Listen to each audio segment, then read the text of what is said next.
मैं गूगल पे अपना ये सर्च किया था कॉलेज के बारे में और मेरा मोटिव था कि AME बनना है। और मैं काफ़ी कॉलेजेस सर्च किया पूरे इंडिया में, बट ये कॉलेज का इंफ्रास्ट्रक्चर और फिर टीचिंग्स वगैरह और मेरे सीनियर्स भी कुछ मेरे से कनेक्टेड थे जो कि बताएं कि ये कॉलेज का इंफ्रास्ट्रक्चर बहुत ही बेहतर है। Some people ask why I chose this college exactly or this major.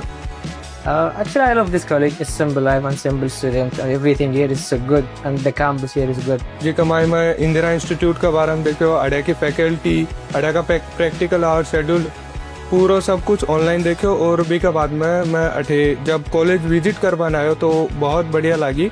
और जब लाइव एयरक्राफ्ट अटे देखो तो बहुत अच्छा लगा, वो अच्छा लगा देख के। और यहाँ की फैकल्टी बहुत बढ़िया, 100% यहाँ का प्लेसमेंट है। ये कॉलेज में इसलिए चूज किया क्योंकि एविएशन बेस्ट है।